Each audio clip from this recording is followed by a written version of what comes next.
A rusty, blood-soaked chain lay coiled on the grimy counter, a devil's halo in the buzzing fluorescent glare of the garage. The man attached to it, a mountain of leather and ink, his face a roadmap of scars and fury, wasn't asking for help. He was begging. His daughter was bleeding out on an operating table across town, and his bike, his only way to get to her, was dead. Every grease-stained mechanic in that shithole on Forge Avenue in Cleveland looked away, their backs a wall of cowardice and contempt. All except one. 22-year-old Maya Sanchez, the girl they called Taco Bell when they thought she couldn't hear, the only woman in a 10-block radius who could rebuild a transmission blindfolded, stepped forward. That single act of human decency cost her everything. Her job, her security, her last shred of hope. But what none of those bastards knew, what her pig of a boss couldn't possibly imagine, was that the tattooed devil bleeding on his floor wasn't just some biker trash.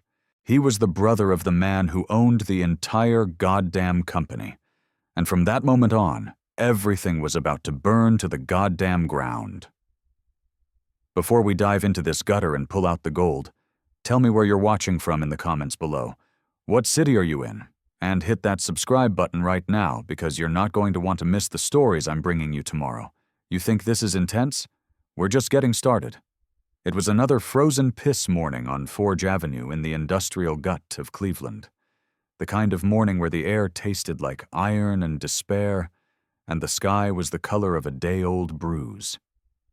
The symphony of the city was a relentless clang of machinery from the nearby steel mills, the groan of freight trains on rusted tracks, and the angry hiss of salt trucks spraying the icy streets. Inside Apex Automotive, the air was a thick cocktail of gasoline, burnt rubber, and the cheap, scorched coffee that was the only warmth to be found.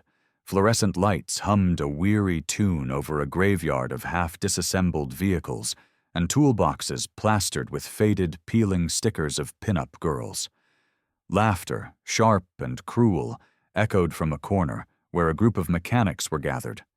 But under the chassis of a wrecked Ford F-150, Maya Sanchez was already slick with sweat and grease, the cold of the concrete floor seeping into her bones. She had no time for their bullshit. She was here for one reason: to work until her hands bled if she had to.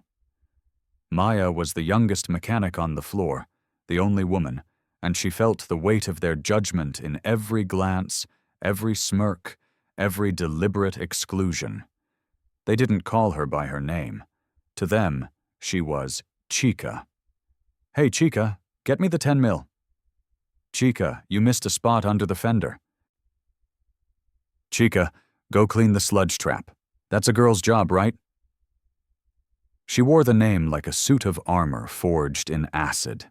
It burned every time, but she never let them see her flinch. Her navy blue coveralls, 2 sizes too big, were stained a permanent dark gray over the knees and across the chest. The name Sanchez stitched in faded red thread over her heart. Her black hair was pulled back in a severe, tight braid, with loose, rebellious strands sticking to her temples, glued there by sweat and grime. She gritted her teeth, leveraging all her weight into a wrench that refused to budge. She wasn't just fixing a truck. She was fighting for her right to exist in a world that was determined to erase her. "Hey, Chica!" It was Marco, one of the older techs, his gut hanging over his belt, a cigarette dangling from his lips. He bellowed from across the garage floor. "You done dreaming under there? The boys and I are taking bets on whether you can actually get that bolt loose before your little arms snap." The others cackled, a chorus of hyenas. Another voice, slick with venom, added, "Leave her alone, Marco. She's probably praying to a saint to come down and do it for her." More laughter. Maya slid out from under the truck, her movements slow and deliberate. Her back ached, her knuckles were raw, and her palms were black. She didn't rise to the bait. She never did. Answering them would be a sign of weakness, an admission that their words found their mark. She walked silently to the main toolbox, grabbed a breaker bar, and returned to the truck without making eye contact. The men smirked, their victory declared in her silence. She slid back underneath the cold steel frame. Inside, a firestorm of rage and frustration was building, but on the outside, she was granite. It was the same goddamn story, day in and day out. Her manager, Frank Donovan, a man whose face seemed permanently twisted in a sneer, only ever saw her when she made a mistake. He never materialized when she finished a complex engine rebuild 2 hours ahead of schedule. He never offered a word of praise when a customer called back to compliment her work.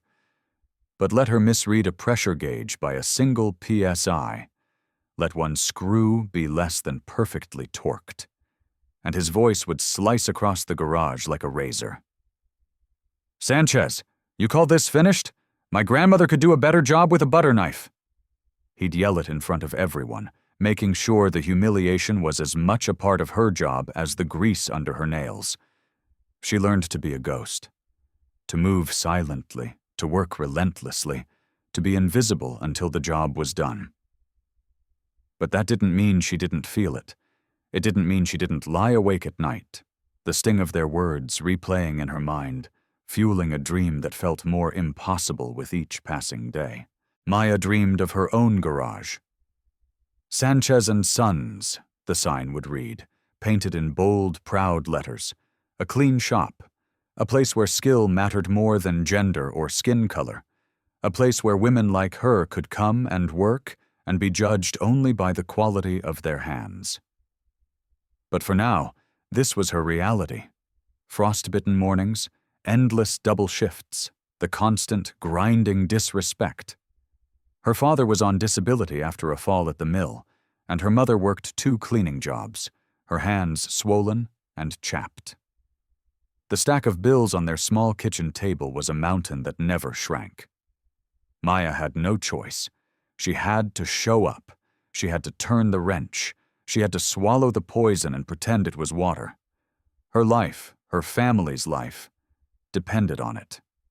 The garage operated around her in a haze of lazy masculinity. 2 mechanics were scrolling through their phones, laughing at some stupid video. Someone was arguing loudly about a football game from the weekend. The radio, crackling through a cheap speaker, blasted classic rock. The whole place moved like a rusted, dying machine, still turning but leaking oil and spewing fumes.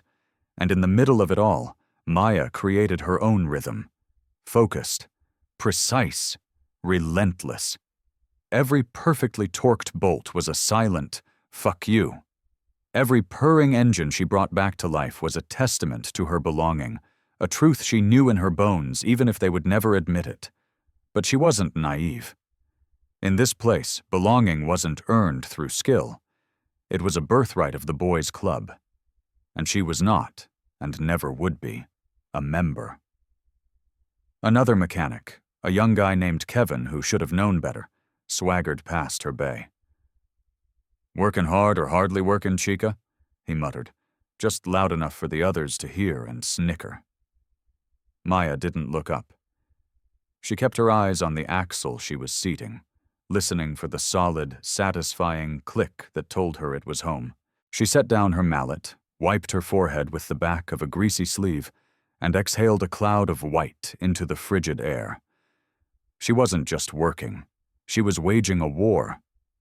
Outside the garage doors, the city roared on.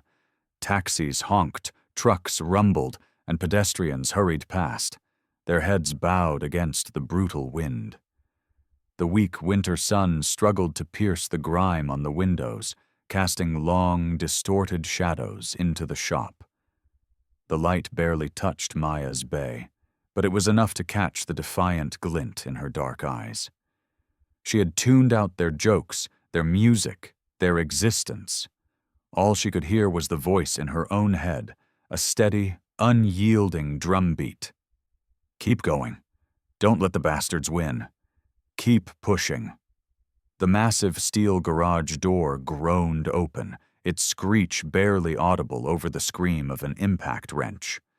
but something about the way the frozen air blasted inside made every head in the place turn, just for a second, before quickly snapping away again. A man filled the doorway, his sheer size blocking the weak morning light. He was a beast wrapped in cracked, road-worn leather, his shoulders as wide as the truck Maya was working on. The fluorescent lights caught the patch on the back of his vest, a snarling wolf's head, encircled by the words, Iron Wraiths MC. That one detail was enough to suck the air out of the room. Idle conversations died. The laughter choked in the mechanics' throats. The few customers in the pathetic waiting area went rigid, their eyes wide with a mixture of fear and morbid curiosity. This wasn't a customer. This was trouble-made flesh. His chest heaved, his breathing ragged and harsh. He stomped toward the front counter, his heavy boots echoing on the oil-stained concrete. There was a dark, wet stain spreading across the side of his leather jacket, and another on his thigh. Blood. Fresh blood. "Please," he rasped, his voice a raw, broken thing. He slammed a bloody gloved hand on the counter, leaving a smear. "I need help. My bike, it's dead. My little girl, she's at Metro Health. There was a crash, a goddamn semi. They said, internal bleeding. They're taking her into surgery right now." His words were a desperate, chaotic flood, each one cracked with a panic so raw it was terrifying. For a heartbeat, the garage was dead silent, the kind of silence that's louder and heavier than any noise. Then Kim, the receptionist, a woman who seemed to subsist on apathy and cheap perfume, leaned back in her chair. She didn't even look at the blood. She just tapped her long, acrylic nails on her desk, her gaze locked on her phone. "Fill out a form and take a seat," she said, her voice as flat and dead as the winter sky. "We'll get to you when we get to you." The biker shook his massive head, his eyes wild. He leaned further over the counter, his frame trembling. "You don't understand. I don't have time for a goddamn form. I just need a jump, a look, anything. I'll pay you triple. I'll pay you whatever you want. Please. My daughter's name is Lily." Kim didn't look up. "Everybody's got a story, pal," she snapped, her gum cracking like a tiny gunshot. Behind him, a man in a cheap suit, waiting for his oil change, grabbed his wife's arm and whispered, loud enough for everyone to hear, "My God, what is that thing doing here? Let's go." In the corner, another customer, a young man, fumbled with his coffee, stood up and muttered, "Yeah, I'm not sticking around for this." He practically ran out the door, letting it swing shut behind him. The biker's gaze swept the room, catching the averted eyes, the subtle shifts away from him, the way the mechanics suddenly found urgent tasks to perform. He knew that look. He'd been on the receiving end of it his entire life. It was the look that judged the leather, the patch, the ink that crawled up his neck long before it ever registered the humanity in his eyes. He dragged a hand down his face, his fingers shaking, and let out a guttural sound somewhere between a sob and a curse. "Please," he whispered, his voice breaking. "She's only 8 years old. I can't miss this." That's when the laughter started. Marco, the old-timer, let out a barking laugh from across the floor. "Shoulda called a goddamn taxi, tough guy," he sneered. Another one chimed in. "Yeah, your scary biker costume don't let you cut the line here, buddy." The words were like stones, and the biker flinched, stepping back from the counter. His shoulders, which had seemed so broad and intimidating moments before, now slumped under the invisible weight of their collective scorn. He pulled out his phone, his thumb hovering over the screen, ready to give up, ready to accept that he had walked into a place with no mercy to spare. His jaw was clenched, his eyes burning, not with rage, but with a despair so profound it was almost tangible. He wasn't a monster looking for a fight. He was a father looking for a lifeline. And they were all watching him drown. Maya saw it all from under the truck.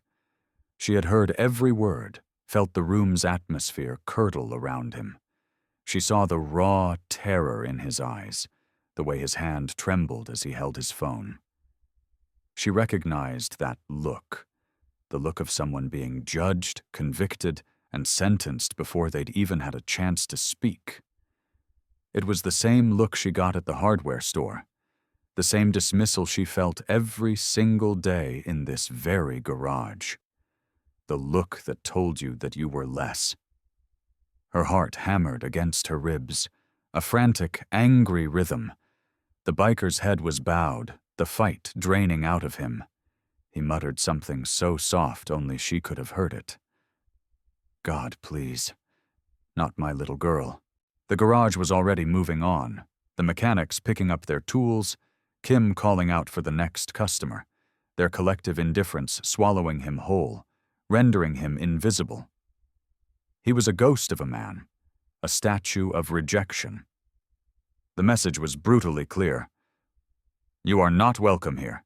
Your pain does not matter here. He took a shuffling step toward the door, his body folding in on itself. People were whispering again. Thug, someone hissed. Probably his own damn fault. His jaw locked, his eyes glassy with unshed tears.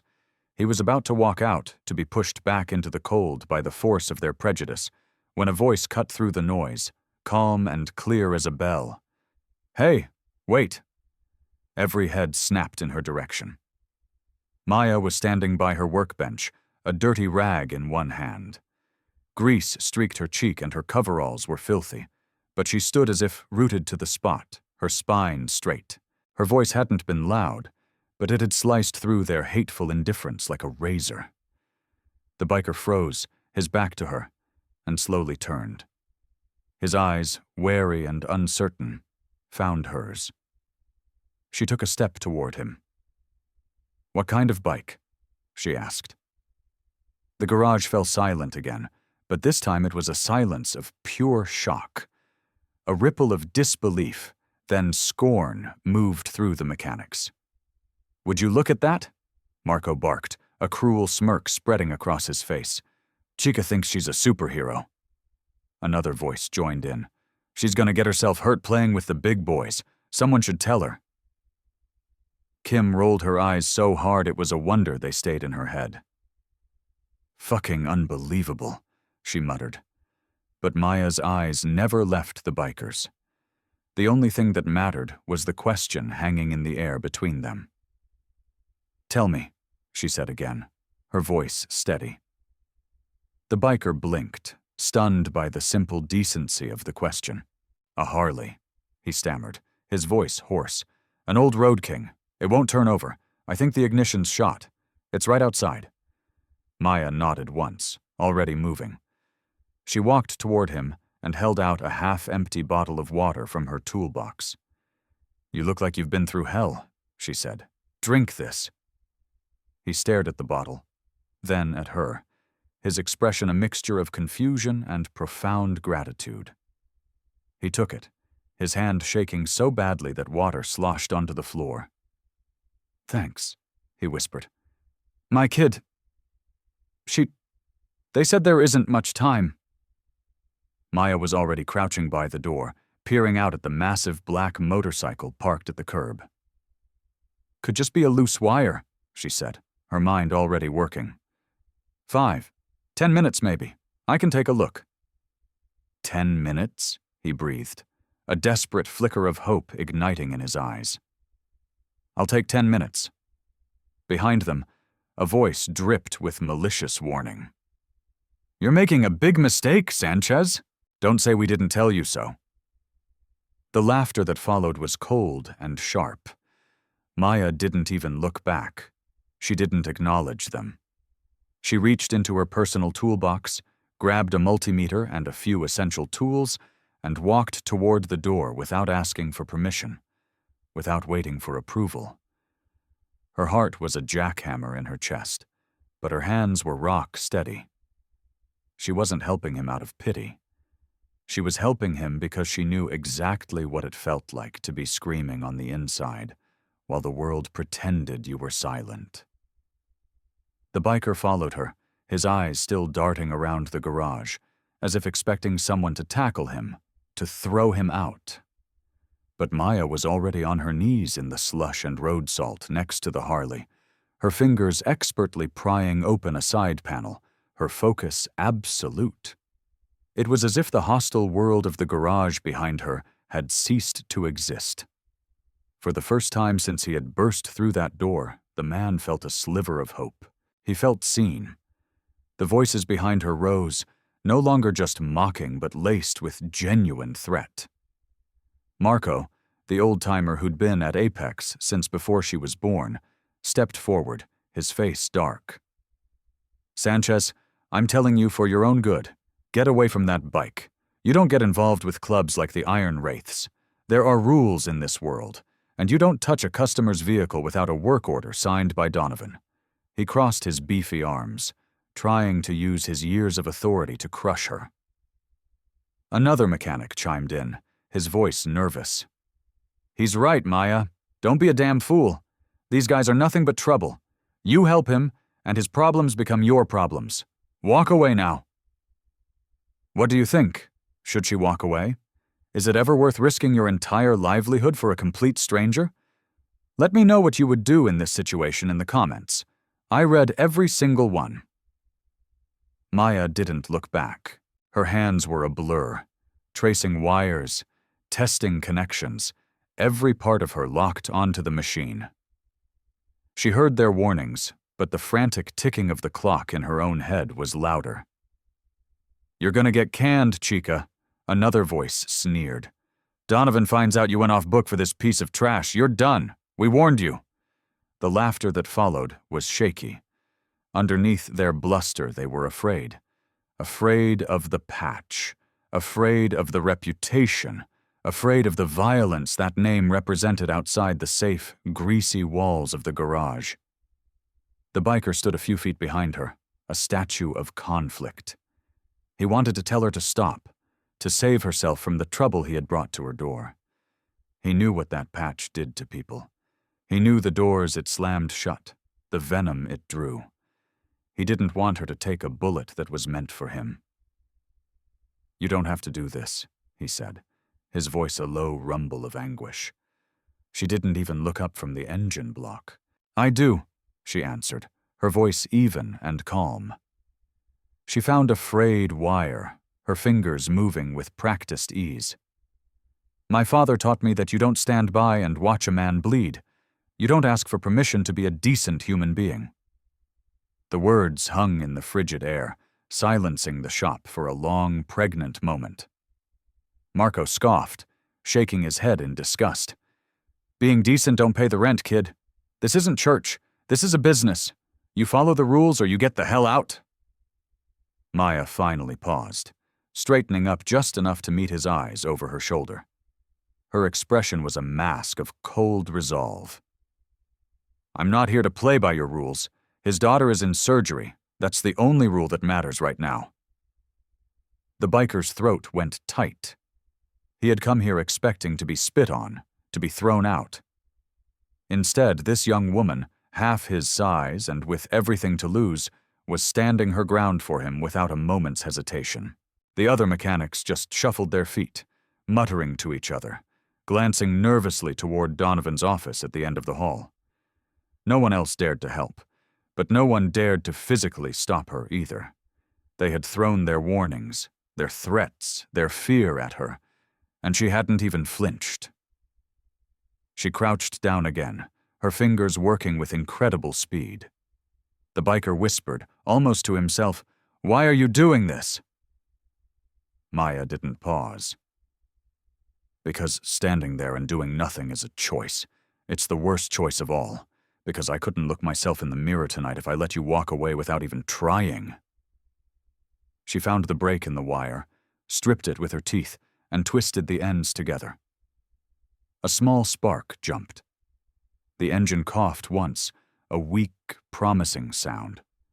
Her lips pressed together in concentration. This wasn't just about him anymore. This was for every time she'd been told to stay in her place. Every time her worth had been dismissed. Every rule that had been used to keep her down. Behind her, the warnings hadn't stopped. Donovan's gonna tear her apart.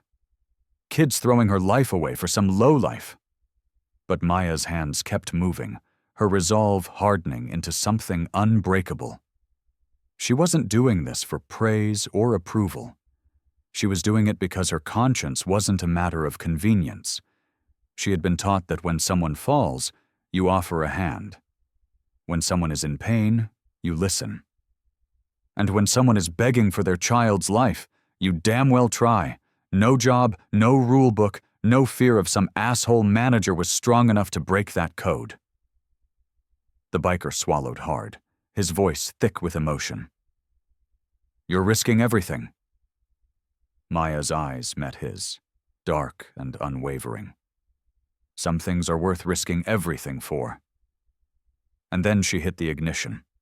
The engine sputtered, caught, and then roared to life, a deep, thunderous V-twin heartbeat that shook the entire garage. The muttering behind her died instantly. The judgment in their eyes didn't disappear, but it was now mixed with a grudging, shocked respect. She had crossed a line, and she knew with terrifying certainty there was no going back. She stood up, wiped her greasy hands on the back of her coveralls, and spoke without looking at any of them. You can all call it stupid. I call it being human. The air went thick and heavy a split second before the door to the back office flew open and slammed against the wall. The sound was like a gunshot, and it was followed by a voice that dripped with pure, undiluted venom. What in the ever-loving hell is going on out here? Frank Donovan stormed onto the garage floor, his face a blotchy, furious red. He was a man whose small authority was his entire world, and the roar of that unsanctioned engine was a personal declaration of war. He shoved past a mechanic, his eyes zeroed in on Maya standing next to the thrumming Harley. Sanchez! He spat her name like it was poison. What the hell do you think you're doing? Every sound in the garage ceased. Every wrench was stilled. Every conversation died. It was the dead, charged silence that precedes an explosion. Maya stood her ground, rag still clutched in her hand. Her jaw was tight, but her eyes were steady. Her heart was a trapped bird beating against her ribs, but her voice didn't waver. I'm helping him, sir. His bike wouldn't start. Donovan let out a bark of a laugh, a sound utterly devoid of humor. Helping him? You don't touch a goddamn thing in my shop without a work order. You know the procedure. You know the chain of command. Who the hell authorized this?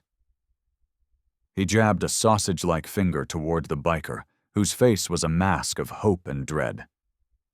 This piece of shit doesn't get special treatment. This isn't a customer. This is a goddamn problem walking through my door.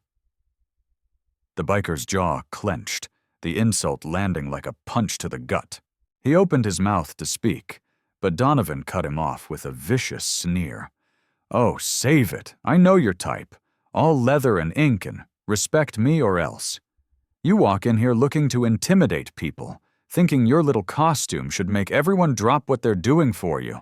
Not in my garage. Not on my watch. Not for some goddamn biker trash. A low murmur went through the other mechanics. A few of them smirked, enjoying the show. Others looked down, too cowardly to meet anyone's eyes. Maya's voice cut through the tension, sharp and cold. He's not trash. He's a father trying to get to his sick daughter at the hospital. He's not asking for special treatment.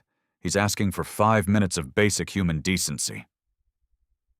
Donovan spun on her, his eyes narrowed to slits, his lip curled back from his teeth. And you think you're the one to give it? You think you know better than me? You're a rookie, Sanchez. A little girl playing in a man's world. You do what you're told. That's the only reason you still have a job here, and you're gonna throw it all away for him? The biker stepped forward, his voice a low, dangerous rumble. You don't talk to her like that." Donovan's head snapped toward him, his face contorting with rage. "Or what? Huh? You gonna start something? You and your little gang? You people are all the same? All tough until someone calls your bluff. You think that patch on your back means something in here? It means you're a menace, a parasite, a thug." Each word was a calculated blow, designed to provoke, to humiliate. The biker's fists clenched at his sides, his whole body vibrating with the effort it took not to retaliate. He knew that's what Donovan wanted. One wrong move, and he'd be the aggressor, the monster they all saw him as. For his daughter, he held it back. Maya's own anger burned hotter, the insults feeling as if they were directed at her. She took another step, placing herself slightly between the two men. "That's enough," she said, her voice shaking with a fury she could no longer contain. "You don't know a thing about him. You don't get to stand here and tear him down because you're too scared and small-minded to see past a leather jacket." Donovan got right in her face, so close she could smell the stale coffee on his breath. His voice dropped to a hiss, loaded with every ounce of his prejudice. "You watch your mouth. You think defending him makes you some kind of hero? It makes you a fool. You're nothing in this shop, Sanchez. Just a little spick who should be grateful we let you clean the toilets. You will never be anything more." The garage froze. The silence was absolute, suffocating. Every eye was locked on them. Someone coughed nervously. Maya felt the blood drain from her face, her stomach twisting into a knot. He had gone there. He had unsheathed the ugliest blade he had. But she would not bleed for him.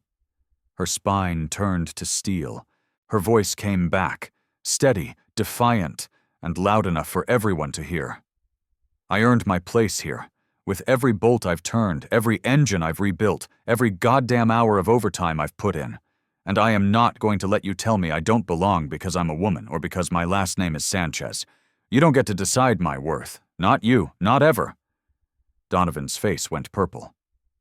"You want to talk about worth? Fine. As of this second, you're worth nothing to me. Pack your shit. You're fired. Get the hell out of my shop." The words hit her like a physical blow, knocking the wind out of her lungs. But she didn't crumble. She didn't cry or beg. She just stared at him, her eyes locking with his, refusing to give him the satisfaction of breaking her. The biker's voice cut in, raw and desperate. "Don't do this to her. She did nothing wrong. She was the only one here with any goddamn heart. Fire me, ban me, but don't punish her for doing the right thing." Donovan laughed, a triumphant, ugly sound. "I don't owe you a damn thing, biker. You brought this on her. You walked in here and contaminated my shop. Now get out, both of you, before I call the cops and have you both thrown out for trespassing." The biker's jaw was a knot of granite, his body trembling, but he held his ground. He looked at Donovan with cold, hard clarity. "You don't see people," he said, his voice flat. "You just see targets for your own hate." "Spare me the Hallmark card bullshit," Donovan sneered, turning his back on them and storming toward his office. The other mechanics just stood there, statues of inaction. Their fear of Donovan was stronger than any loyalty, any sense of justice. Maya's voice followed him, quiet but unbreakable. "You're wrong," she said, not just to him, but to the whole silent, watching room. "You're wrong about him. You're wrong about me. And you're wrong about everything. And one day, you're going to regret this." Donovan paused at his office door and turned, a final, parting shot on his lips. "Get out, Sanchez. You and your pet project. You're finished in this city. I'll make sure you never turn a wrench professionally again." Maya held his hateful gaze for one last second. The sting was real, the fear was real, but underneath it, something colder and stronger was taking root. It was the certainty of her choice. She turned away from him, wiping her hands on her coveralls, her voice low but clear. "I can live with losing this job. I couldn't live with being the kind of person who would have let him leave alone." The biker looked at her, his eyes filled with a storm of emotions. Gratitude, guilt, awe. She just gave him a single, small shake of her head. He reached out and briefly gripped her shoulder, a silent, powerful gesture of solidarity. The garage was still frozen. No one spoke. No one moved to defend her. No one offered a word of sympathy. The moment was over. She had been cast out. The biker had been branded. And the machine of Apex Automotive, after a brief, violent shudder, returned to its grimy, rusted rhythm, as if she had never been there at all. But for Maya, and for the man whose name she still didn't know, it wasn't over. It was the beginning of everything. The biker stood there for a moment after Donovan had slammed his office door, the engine of the Harley still rumbling a low, defiant thunder in the sudden quiet. His hands were clenched into fists so tight his knuckles were white, but the fight had been drained out of him, replaced by a cold, heavy shame. His eyes found Maya, who was slowly, methodically beginning to gather the few personal tools from her workbench. "I'm sorry," he said, the words sounding like they were being dragged over broken glass. "I never should have. I didn't mean for any of this. To cost you your job." His voice cracked, thick with a guilt that was suffocating. Maya paused, her back still to him, her shoulders were rigid, but when she finally turned, her expression wasn't angry or resentful. It was weary, but it was clear. "Don't be," she said, her voice steady. "This wasn't your fault. You came in here needing help. What happened after that? That's on him. It's on all of them, not you." His jaw worked, his gaze dropping to the greasy concrete floor. "But I brought it to you. I walked in, and they saw the jacket, the patch, and they made up their minds. And then you stepped in front of me." He let out a bitter, humorless laugh. "I've been dealing with that shit my whole life, but you shouldn't have to." Maya let the silence hang between them, letting his words settle. "I've been dealing with my own version of it my whole life, too," she said finally, her voice low but firm. "I knew what I was doing. I knew there would be a price. Maybe I didn't think it would be this exactly, but I knew. And I would do it again. Because that's how I was raised. You don't turn your back. You just don't." He looked at her then. Truly looked at her, as if trying to understand the source of her strength. He had expected her to be furious, to be crying, to regret her decision. Instead, he found a conviction that seemed forged in fire. His throat felt tight. "You remind me of my daughter," he said, his voice dropping to a near whisper. "Lily. She's only 8, but she's got the heart of a lion. Stubborn as hell, always standing up for the other kids, even if it gets her in trouble." He paused, the pain flickering across his face. "She's lying in a hospital bed, and the only thing I could think about was getting to her. When they all looked at me like I was a piece of garbage for a second, I thought I had failed her already. And then you—" He couldn't finish the sentence, swallowing hard against the emotion that threatened to overwhelm him. Maya's heart ached with a sharp, empathetic pain. She thought of her own father, his quiet dignity in the face of his disability. She thought of her mother, working until she was bone-tired without a word of complaint. She thought of every time she'd been made to feel small, and how easy it would have been to start believing it. She met his eyes. "You're not garbage," she said quietly. "You're a father who loves his daughter. That's all I saw. That's all that mattered." For a second, the big, intimidating biker looked like he might break. He had been called 1,000 names in his life. Thug, monster, criminal. He couldn't remember the last time someone had simply seen the man underneath. His voice was broken when he finally spoke. "Thank you." Maya shook her head, a faint, sad smile touching her lips. "Don't thank me. I did it because it was the right thing to do. Because if my dad was lying in a hospital bed, I would hope to God someone would do the same for me. He nodded slowly, the words seeming to land somewhere deep inside him. He looked at her with a raw respect that transcended their surroundings. "You've got more guts than this entire garage combined," he said. "They'll never say it, but they know it." A lump formed in Maya's throat. She glanced around the shop. The mechanics were back to work, pretending not to watch them. Kim was filing her nails. No one met her eye. They would remember her as the fool who got fired. But standing here, with this stranger looking at her like she was a warrior, it was enough.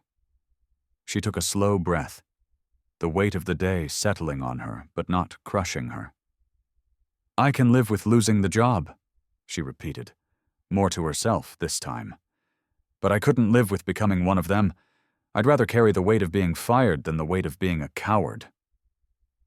He closed his eyes for a moment, letting her words wash over him. When he opened them again, the panic was gone, replaced by a cold, clear focus. He held out his hand, the leather of his glove worn smooth, the knuckles scarred. She looked at it, then at him, and took it without hesitation. The handshake was firm, brief, but it was a contract. "You're a good person," he said, his voice thick with a reverence that startled her. "Don't ever let assholes like them make you forget that." She held his gaze, her grip solid, her own voice finding its strength. "And you're not the monster they see. Don't you let them make you forget that either." They stood like that for a beat longer, two outcasts bound by a moment of shared humanity. When they let go, something in the room had irrevocably shifted. He turned toward the door, then paused and looked back at her. "I'm gonna make it," he said, his voice low and grateful. "Because of you, I'll get to her in time." Maya just nodded once. "Go," she said. "She needs her dad." With that, he was gone, pushing through the doors into the biting Cleveland wind. The roar of his Harley echoed down Forge Avenue, a sound of freedom and fury, until it was swallowed by the city. Maya stood alone in the silence, her hands still smelling of oil and steel, her heart steady in the quiet, certain knowledge that she had chosen her humanity over her security. And for the first time in a very long time, she didn't feel small. She felt powerful. Maya walked home through the early twilight, the wind a physical force that pushed against her, trying to steal the breath from her lungs. The sky was a bruised purple, and the streetlights of her neighborhood flickered on, casting a sickly orange glow on the icy sidewalks. Her duffel bag, containing the few tools she owned, felt like it was filled with lead. She let herself into the small apartment, the familiar smell of her mother's cooking doing little to soothe the coiled knot of dread in her stomach. She dropped her bag by the door. The thud echoed the finality of the day. How was she going to tell them? How was she going to explain that she had thrown away the one steady paycheck they had, all for a stranger? She sat on the edge of the worn-out couch, her head in her hands, and let the exhaustion roll over her in a suffocating wave. She could still hear Donovan's hateful words, see the smirks on the faces of her co-workers. And yet, underneath the shame and the fear, a small, defiant ember of pride began to glow. She hadn't backed down. She hadn't broken. She had chosen. The night was a restless blur. By morning, a grim resolve had settled in. She would go back. Not to beg, not to fight, but to collect the rest of her tools from her locker. She deserved that much. A clean break. She took the bus back to Forge Avenue, the city outside the grimy window a landscape of gray and steel. The garage looked exactly the same, a monument to the misery she had just escaped. As she approached the front door, her steps slowed. This was it. The final goodbye. But when she reached the entrance, she froze. Parked at the curb, where the Harley had been just the day before, sat a gleaming black town car, the kind that looked alien in this part of the city. A man in a dark suit stood beside it, his posture rigid. As she got closer, he looked directly at her and spoke, his voice polite but firm. "Ms. Sanchez?" Her heart leaped into her throat. "Yes?" "Mr. Thorne will see you now," he said, opening the rear door of the car. Her mind raced. Thorne? She didn't know anyone named Thorne. This had to be a mistake, or worse, a trap, some new, elaborate humiliation orchestrated by Donovan. "I think you have the wrong person," she said, taking a step back. "Maya Sanchez, aged 22, fired yesterday from Apex Automotive for insubordination," the driver recited, his tone unchanging. "There is no mistake. Please, get in the car." 1,000 alarm bells were screaming in her head, but something in his professional demeanor, something in the sheer strangeness of it all, made her comply. She slid into the plush leather interior. The door closed with a silent, heavy thud, sealing her off from the world she knew. The car pulled away from the curb, not toward her home, but toward the towering skyscrapers of downtown Cleveland. The ride was silent and agonizingly long. They pulled up in front of a massive glass and steel tower, a building that scraped the clouds. The driver led her through a marble lobby, past a security desk, and into a private elevator that shot upwards with breathtaking speed. The doors opened directly into a sprawling corner office. The entire city of Cleveland spread out below them, a miniature world viewed from the heavens. At a vast mahogany desk sat a man in a perfectly tailored suit. He was sharp, impeccably dressed, and radiated an aura of calm, lethal power. He looked up as she entered, his eyes analytical and intelligent. "Ms. Sanchez," he said, his voice smooth as silk. "I'm Marcus Thorne. Thank you for coming." Before she could respond, a side door opened, and the biker from yesterday walked in. He was out of his leather, dressed in simple jeans and a dark Henley that stretched across his broad chest. The tattoos on his arms and neck were even more vivid without the jacket. He looked cleaner, less wild, but the intensity in his eyes was unchanged. He met her gaze and gave her a slow, deliberate nod. Maya's head was spinning. She looked from the biker to the CEO, trying to make the pieces fit. I don't understand," she stammered. Marcus Thorne gestured to a chair. "Please, sit." He waited until she had, then leaned forward, his hands clasped on the desk. "Yesterday, my brother walked into one of my garages. He was treated like a piece of garbage by men who work for me. They judged him, they mocked him, and they turned him away when he was in the middle of the worst crisis of his life." He paused, his gaze locking onto hers. "Everyone, that is, except you." The word hit her like a physical shock. Brother. This polished, powerful CEO was the brother of the biker she had helped. She stared at the biker, whose name she still didn't know, and he just shrugged, a faint, wry smile on his lips. "My name's Jax," he said, his voice a low rumble. "Jax Ryder?" Marcus continued, his tone hardening. "Jax and I built this company together, from a one-bay garage in a bad neighborhood. We had nothing but grease under our nails and a code. The code was simple. You help people. You don't judge. You do the right thing, always. I may wear a suit now and he may still wear leather, but that code is the foundation of everything I own." His eyes turned to ice. "And yesterday, your manager, Frank Donovan, took a piss all over it." Maya's breath caught in her throat. "You didn't just help a stranger, Ms. Sanchez," Marcus said, his voice quiet but intense. "You gave my brother the chance to be with his daughter when she woke up from surgery. You gave my niece her father. You upheld the very code this company was founded on, while my own manager spat on it. You did that, even when it cost you everything." Jax finally spoke, his voice filled with a rough gratitude. "When everyone else saw a thug, you saw a father. People don't do that. Not for guys who look like me. But you did. You didn't even hesitate." The silence in the room was thick with unspoken history, with a bond that went deeper than blood. "As of 7 a.m. this morning, Frank Donovan is no longer employed by this company," Marcus said bluntly. "Prejudice and cruelty have no place here, not on my watch." He slid a thick folder across the desk toward her. "I've reviewed your file. Your work is exemplary. You're one of the best mechanics in our entire Midwest division. Donovan has been burying your performance reviews for years." He tapped the folder. "This is not a job offer, Ms. Sanchez. It's an apology, and it's a correction. We are offering you the position of shop manager at the Forge Avenue location.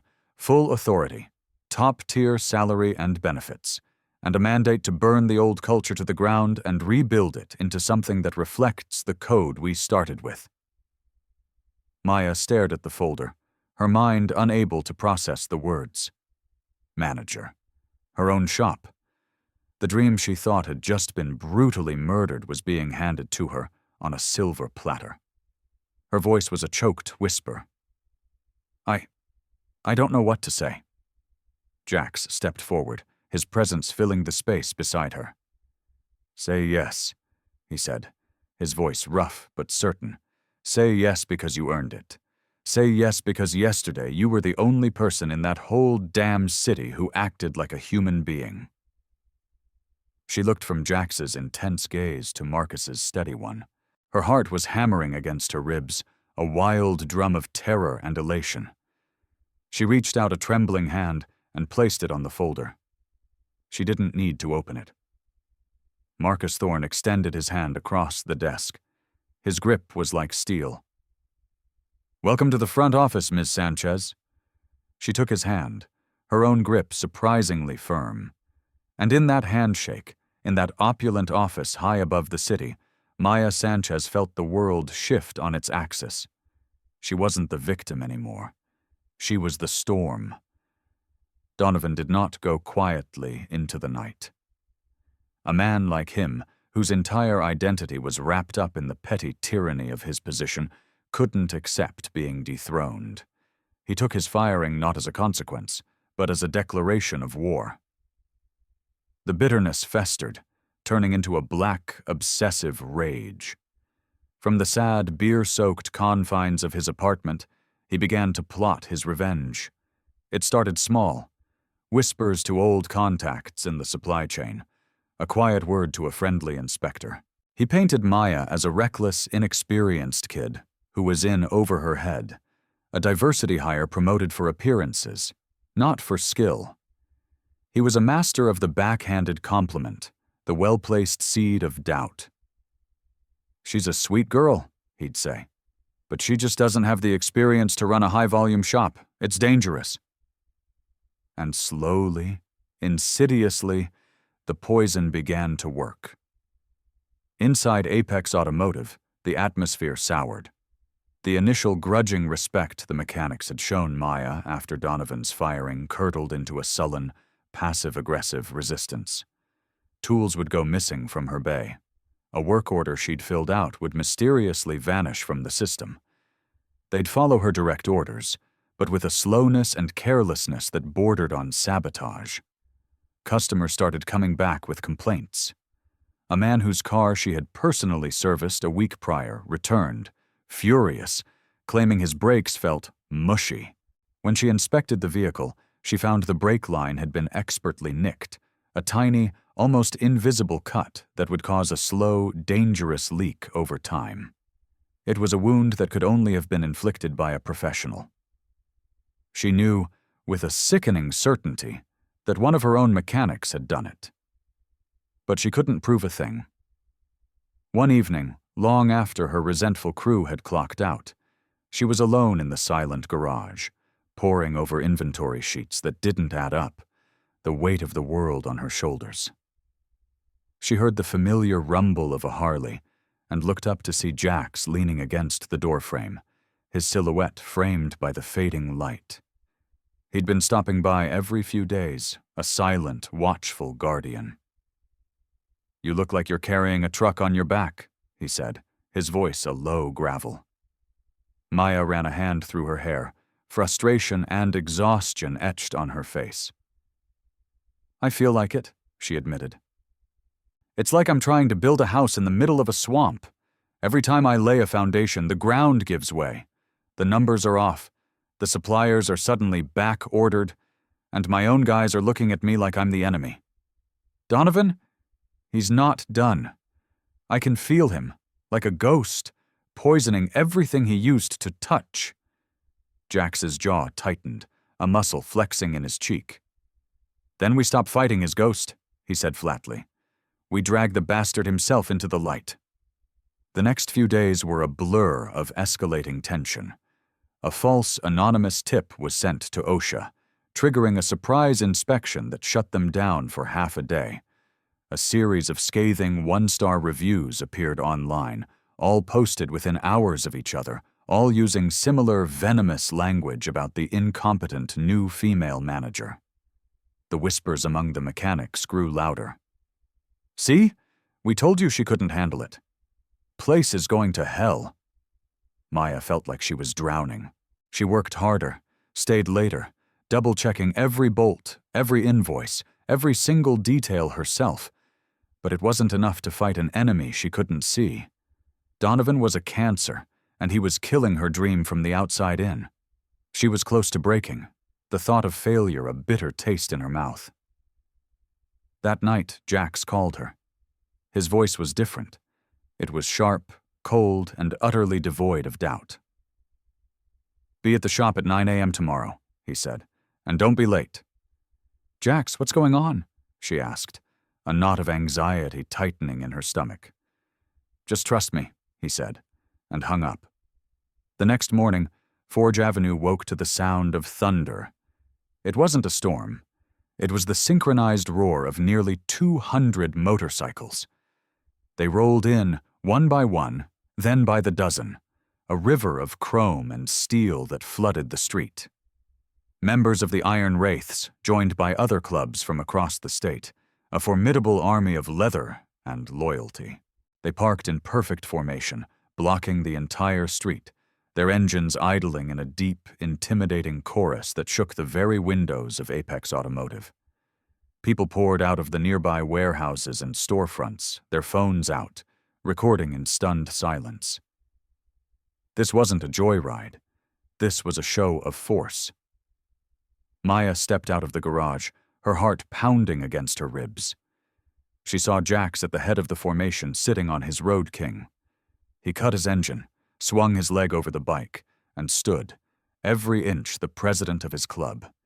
His face was a mask of cold, hard fury. What is all this?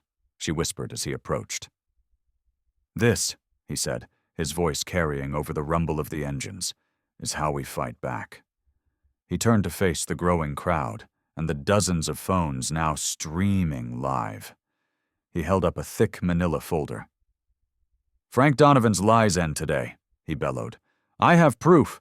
I have recordings of him bribing suppliers to cut this shop off. I have sworn statements from former employees he terrorized. I have a witness, one of his own cronies from inside, who is ready to testify that Donovan paid him to sabotage vehicles serviced by Ms. Sanchez. He pointed a finger at a nervous-looking mechanic cowering near the garage entrance, who immediately went pale. A collective gasp went through the crowd. The story had just turned from corporate backstabbing to criminal conspiracy. He tried to ruin her.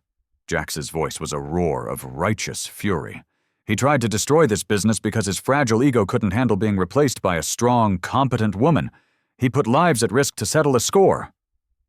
Jax turned his fiery gaze back to Maya, his voice softening just enough for her to hear. You don't fight lies with silence, he said, his eyes locking with hers. You fight them with a truth so loud it can't be ignored.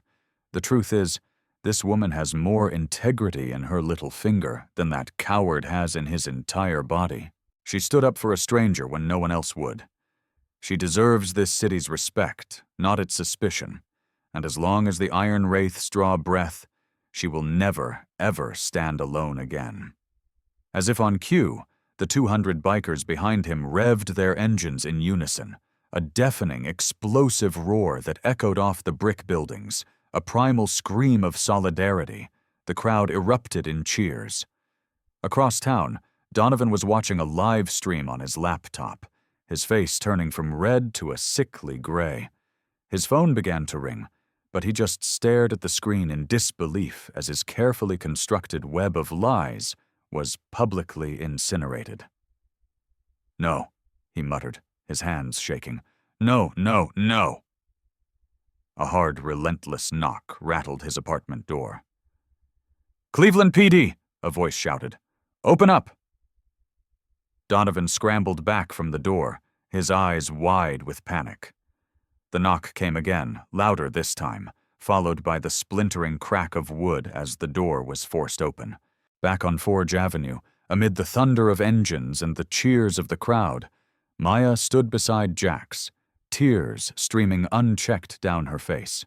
She looked at the army of men who had come to stand with her, at the stranger who had become her staunchest ally, and felt the last of her fear burn away, replaced by a strength she never knew she possessed.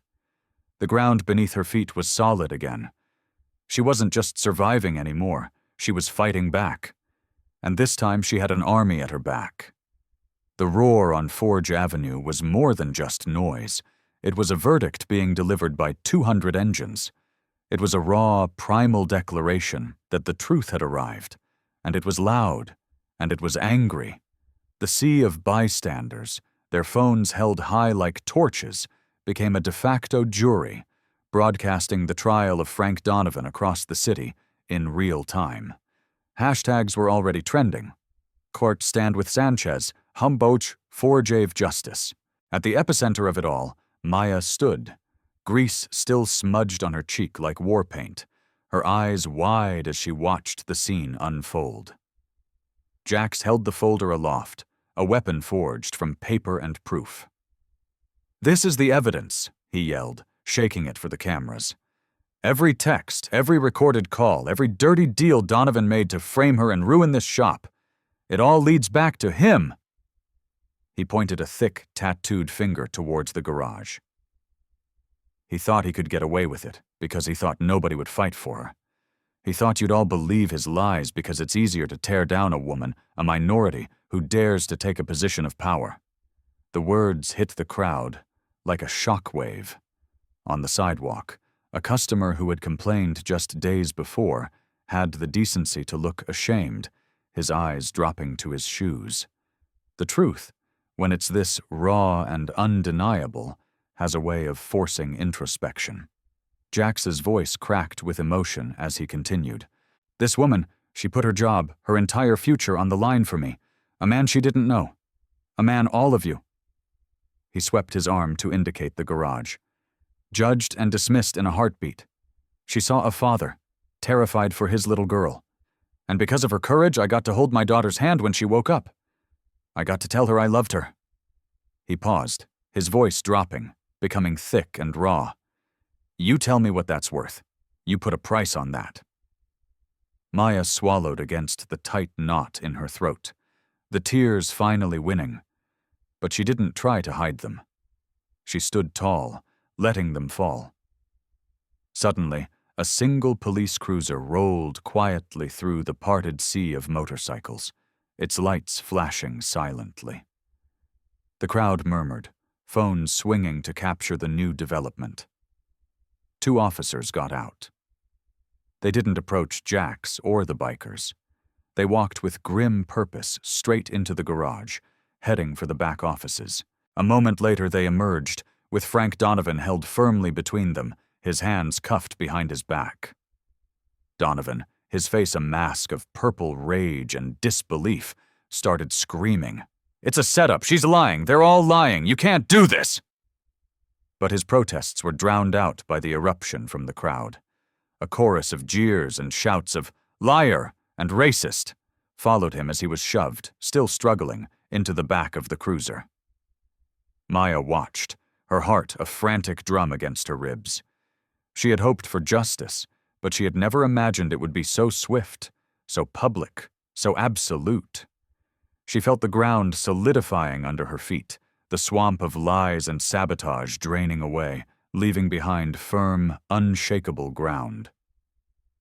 Jax stepped closer, placing a hand gently on her shoulder. His voice was a low rumble, meant only for her. "It's over," he said. "He can't hurt you anymore." She nodded, unable to speak, her chest swelling with a feeling so immense it had no name. It was relief. It was vindication. It was a profound, bone-deep gratitude. But it was heavier than that, too, because victory doesn't erase the wounds of the battle. One by one, the bikers began to shut off their engines, the sudden silence almost more shocking than the noise had been. The crowd broke into spontaneous applause, the sound filling the void. A local news reporter pushed her way through the throng, shoving a microphone in Maya's face. "Ms. Sanchez, how does it feel to have your name cleared in front of the entire city?" Maya blinked into the camera lens, the tears still wet on her cheeks. She found her voice, and it was soft, but it was clear and steady. "It was never just about my name," she said, the words coming straight from her soul. "It's about doing the right thing, especially when it's the hardest thing. It's about seeing the human being in front of you, not the label. That's all that ever matters." Her words rippled through the crowd, captured on 100 devices, destined to become the soundbite that would define the story. In that moment, Maya realized she wasn't just a mechanic anymore. She had become a symbol. The bikers started to disperse, their engines rumbling back to life in a staggered, rolling thunder. The street began to clear. Jax lingered, his eyes on her, the hard fury on his face replaced by something softer. "You'll be okay now," he said. "More than okay. They'll respect you now. Not because they were told to, but because you commanded it." "Thank you, Jax," she whispered, her throat tight. "For everything." He shook his head. "You stood up first. I just made sure the world was watching." With a final nod, he mounted his bike and rode off, his tail light disappearing into the fabric of the city. The crowd thinned, the reporters packed up their cameras, and the street slowly returned to normal. When the last of the noise had faded, Maya stood alone on the sidewalk in front of her garage. The city hummed around her, but for the first time, she felt its rhythm in her own heart. She had lost a job, only to gain a calling. She had been silenced, only to find a voice that could command an army. As she looked down the long, gritty expanse of Forge Avenue, she knew with absolute certainty that this wasn't the end of her story. It was the first page of a new chapter. The next morning, Apex Automotive was a different place. The air itself felt charged, scrubbed clean of the years of toxic masculinity and resentment. The mechanics, the ones Donovan hadn't implicated in his schemes, moved with a quiet, cautious deference. Their usual swagger was gone, replaced by a wary respect. They met Maya's eyes now, and when she gave an order, they followed it without question or comment. She stood by her new manager's desk in the small, glass-walled office, the keys feeling heavy and foreign in her hand. The silence was broken by the deep, familiar rumble of a Harley. Jax pushed through the front doors, but he wasn't alone. He was flanked by two older bikers, men whose faces were etched with the kind of wisdom that only comes from decades on the road. Their patches were faded, their leather worn like a second skin. They moved with a quiet gravity that commanded the attention of the entire shop. The few customers present fell silent, their eyes wide. The mechanics froze. Jax walked the length of the garage, his boots echoing on the concrete, and stopped in front of her office. He didn't raise his voice. He didn't need to. His words were for her, but the entire room held its breath to listen. "Came to say thank you," he said, his voice a low rumble. "Properly." Maya's throat was tight. "Jax, you don't have to—" He held up a hand, cutting her off. "Yes, I do," he said, his gaze unwavering. "What you did for me, for my Lily, I'll carry that with me until the day I die. You gave me back my daughter. There's no way to repay a debt like that. But I can stand here today and make damn sure you know it mattered. That you mattered."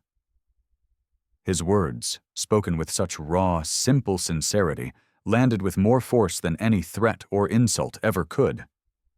He turned his head slightly, his voice hardening as he addressed the silent, watching mechanics.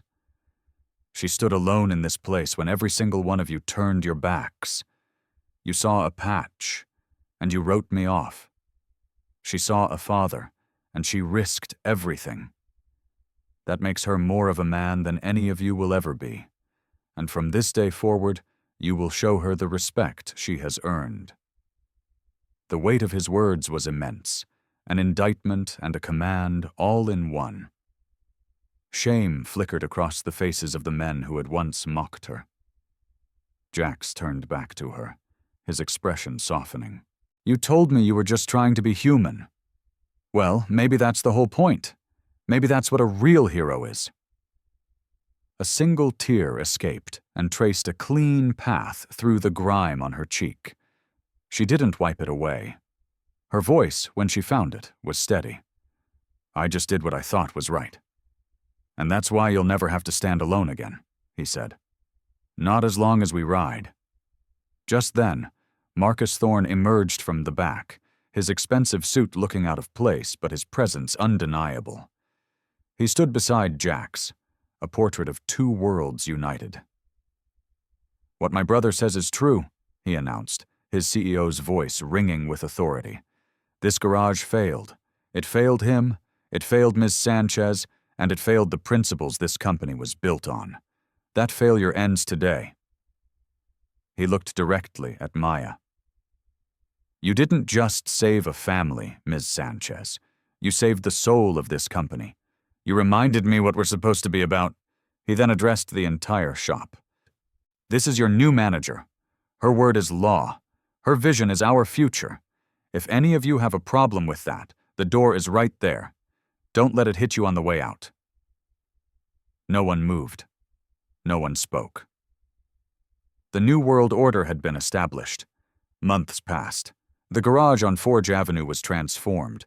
The name on the sign now read Apex and Ryder Community Garage. Half of the new mechanics Maya hired were women, young apprentices from the neighborhood whom she was personally mentoring. On Saturdays, they hosted a free workshop for local kids, teaching them basic auto repair, giving them skills and a safe place to be. The Iron Wraiths were a constant presence, not as a threat, but as partners. They helped with the youth program, sponsored events, and their patronage ensured the garage was always busy. The place was no longer just a business.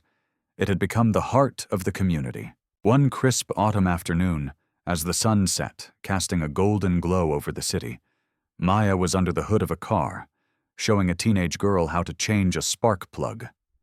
The girl's face was smudged with grease, her eyes bright with concentration and pride. Jax leaned against the doorframe, watching them, a rare, genuine smile on his face. He didn't say a word. He didn't have to. Maya met his eyes over the engine block and smiled back. She had walked into this place broken and invisible. She had been called worthless, but she had refused to believe it. By choosing her own humanity, by refusing to back down, she hadn't just gotten her job back. She had built a legacy. She had taken a place of darkness and flooded it with light. What did you take away from Maya's story today? What does it mean to you to stand up when everyone else stays seated? Let me know your thoughts in the comments. Your stories inspire me every day. Please hit that like button and subscribe so we can continue to share stories that matter. Because as Maya Sanchez proved, sometimes the person with the dirtiest hands has the cleanest soul. Now go out there and don't be afraid to get your hands dirty doing the right thing.